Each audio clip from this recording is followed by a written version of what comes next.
I'm just kidding. There's not even coffee in it. It's just boiled hot water. I literally boiled hot water just to do that. I'm weird. Anyways, hi. Bienvenidos a mi canal. Today, I'm going to show you guys a little bit of my internship work. I will be completing a dress that I've been working on. It's basically using a full yardage of a fabric without wasting on any fabric. So it is more like, it looks like a rectangle, and then it's gonna be tightened here through the waist. I did a casing here. Here is the casing of it. Casing just means that you put the cording or something that can cinch the waist. So there's buttonholes right through here, and this is where the waistband is gonna be, where you can tie it here, which I'm gonna be making right now, and then we'll be done with this work. So my internship supervisor told me to do that design. So for the book, there's gonna be that design, and this is kind of how it's gonna look.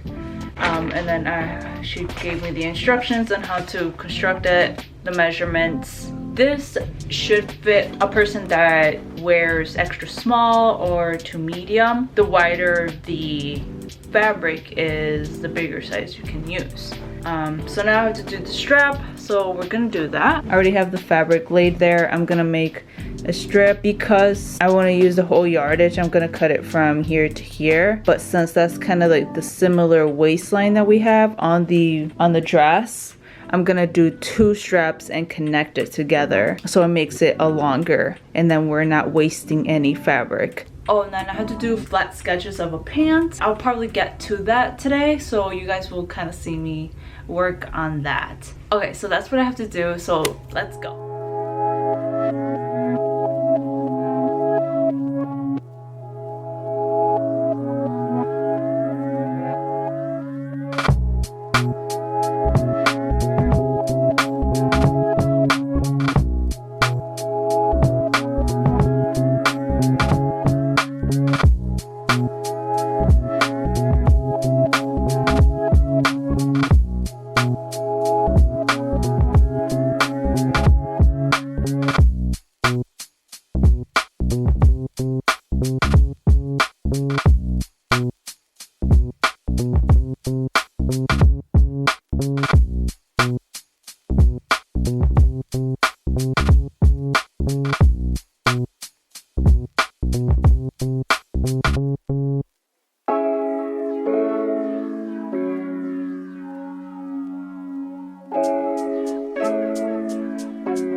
Okay, so I sewed the ribbon at the top.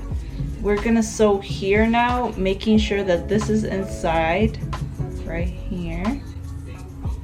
Once we finish sewing it on the side here with this inside, we can pull it, and then it'll be on the right side when we pull it out.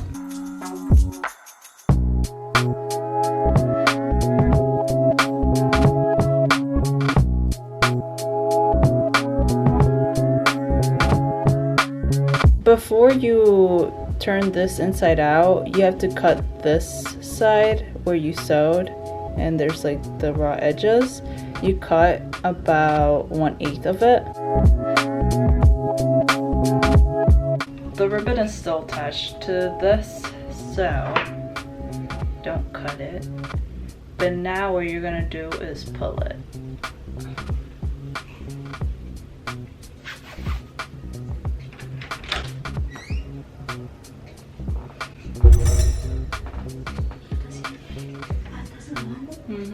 Ya saliste.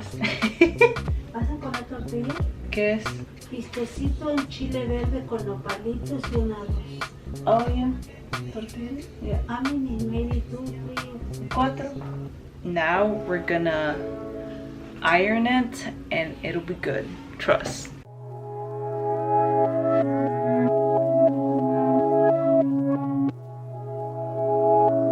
So once you finish the endings, I finished them like this, just a square, and they're sewn together. You're gonna use a safety pin on any end that you'd like. Put the safety pin towards the end, and then obviously clip it. So what you'll do is put this through the buttonhole, push it in. You just push the safety pin and then pull, and then you'll see it's going in. And make sure it's like not getting twisted inside. As you guys know, I have 2 winners of the giveaway painting. The first one was already finished. Now I'm doing the second one, but Leslie Gomez, it's coming, it's coming. I did not forget about it, okay? So this is the final look. Here's how it looks on the gatherings. This is the cinched waist, and then it goes up to the knees. Well, above the knee. And then this is how it looks at the back. And yes, I'm gonna try to fit in it, but the thing is I have really wide hips and I don't think if it's gonna fit me. So let's just try it on. So this is basically how it looks from the top, but the thing is it doesn't fit through my hips. So my hips don't go through this dress. I have really wide hips and I'm not surprised that it didn't fit me, but that just means that if I were to do this dress for myself, I would use a wider width of the fabric. So this one was done by a 45-inch wide fabric, so I think I would have needed a 50 wide. And now we're gonna do the other task. Hi! So we finished the dress. Now we're gonna go start the flat illustrations, and I'm gonna do that on Adobe Illustrator so it's clean, and that's usually how you do it. So she told me that she would like to use one of my designs from my senior collection, like the one of the pants. So we're gonna go to my website.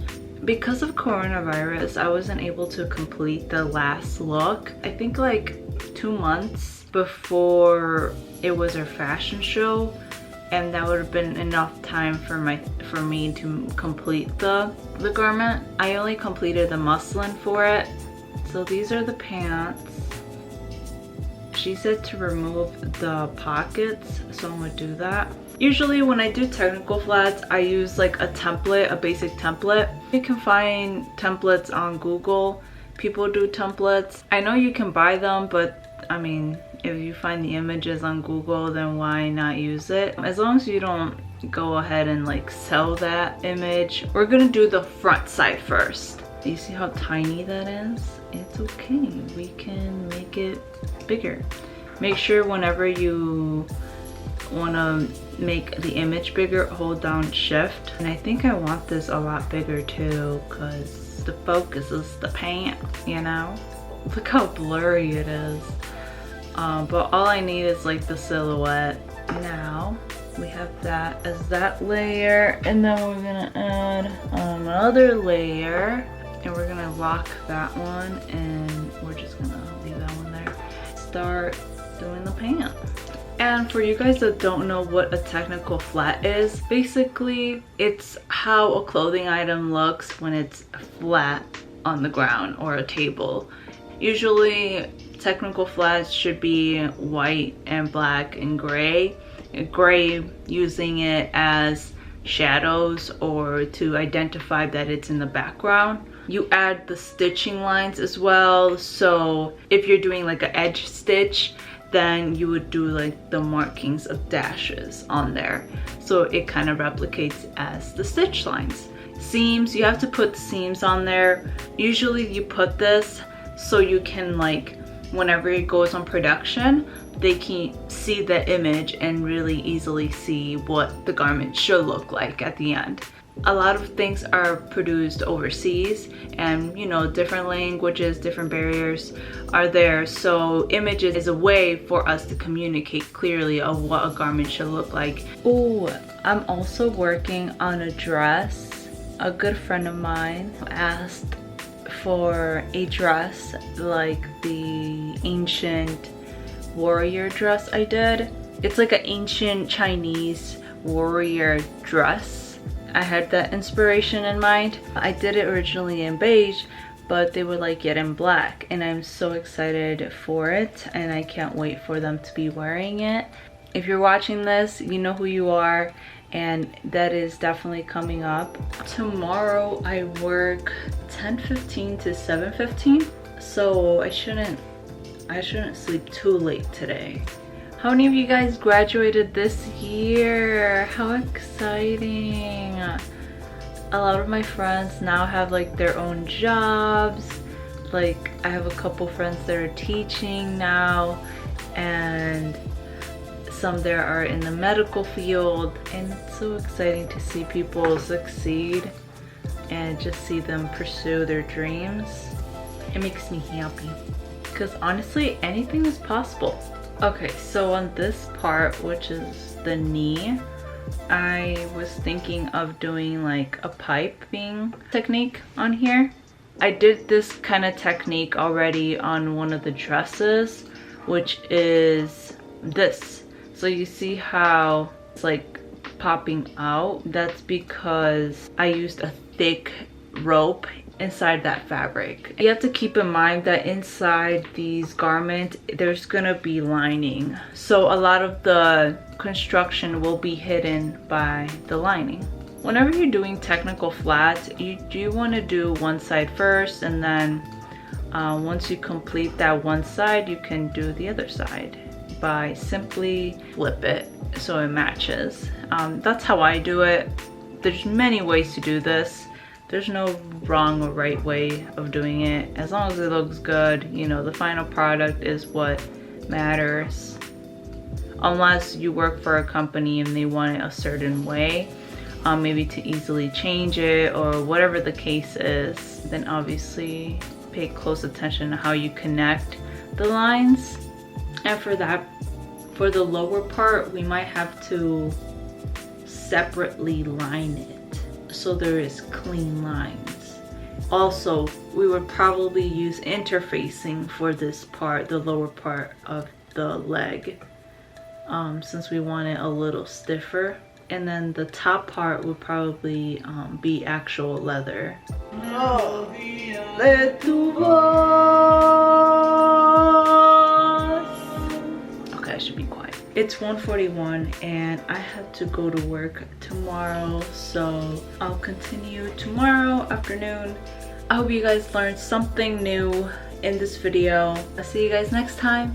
Bye.